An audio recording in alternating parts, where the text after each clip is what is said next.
The Taliban is fighting back against what they see as a smear campaign launched by a young girl that they shot in the head while trying to assassinate. So they have a problem with her, fighting back, going before the UN. Obviously, I'm speaking about Malala. I'm sure that you've seen some of the coverage of her speech before the UN. And so there's a pamphlet that was put out by the Pakistani Taliban commander Adnan Rashid. He said, "It is amazing that you are shouting for education. You and the UN is pretending that you were shot due to education, although this is not the reason." And he said that instead, not the education, but your propaganda was the issue. Thank you for clarifying why you shot the little girl in the head. So maybe now that she understands the reason, she should stop speaking up for women's rights in the Islamic world. Let's assume for a second that the Taliban spokesman is correct and she's trying to smear them. You're allowed to after you've been shot in the head.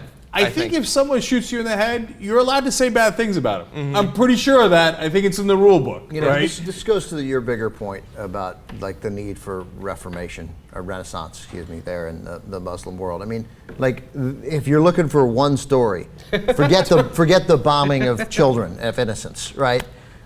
They don't get it at all. We thought that the worst spokesman in the Muslim world was Baghdad Bob. Right, during the Iraq War. During the Iraq War, he was the best.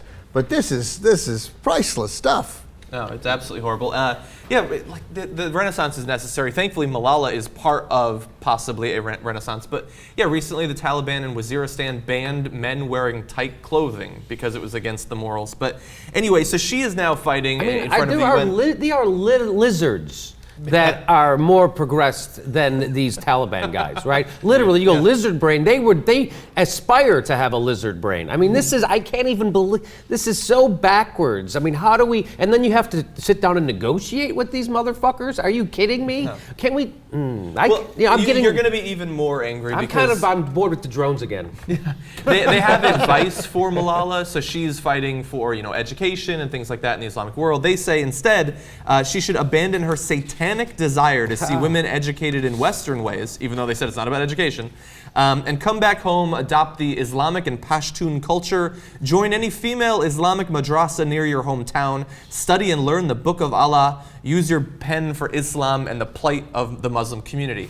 Here's the problem. You, Adnan Rashid, are the plight of the Islamic community. Yes. You and the organization that you represent. She is one of the bright shining stars in that entire region, speaking out after being shot in the head by thugs like you.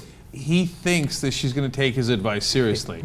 The guy who organized my shooting, okay, I'll take it under advisement. You'd like me to go to a madrasa where I learned that it was right for you to shoot me in the head. Well, okay, my bad for not considering that. But here's what I love about this story. They're on the run. They're scared of her. Yeah. Yes. It's interesting. I mean, look, to be fair to them, the U.S. drones the living crap out of them, and they're not scared of the U.S., and they keep on doing whatever they're doing, right? But here's this, young girl, now 15, who's with her pen, saying, hey, look, this is what the Taliban really is about. This is their true face, etc. And they're like, please stop. Mercy, mercy. Come on, we'll bring you to a madrasa. Please stop hitting us. Why are you smearing us? Just because we shot you in the head. Please make it stop. So come on. Look at the power of ideas. I love that about Malala, and that's what the whole world loves her. And then they can't say, oh, it's racism, they hate all Muslims. Because we don't hate Muslims. We love Malala. Right? We love her. And that's why it ruins their argument when they go to recruit other fighters, etc. What we really can't stand, people like us, whether we're in the West or whether we're in Pakistan, is fundamentalism. Whether it's Christian fundamentalism here in the United States that drives us to more wars, whether it's Muslim fundamentalism that also feeds a cycle of violence and wars and terrorism, etc.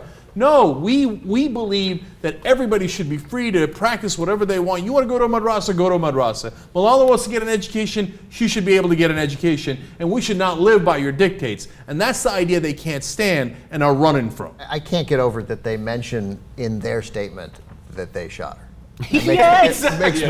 Honestly, and there's some part of it makes me love them. Yeah. You weren't shot for that. We shot you for this. But anyway, you totally misunderstood our assassination attempt. Totally. Nothing makes a member of the Taliban more angry than misunderstanding why they tried to kill you.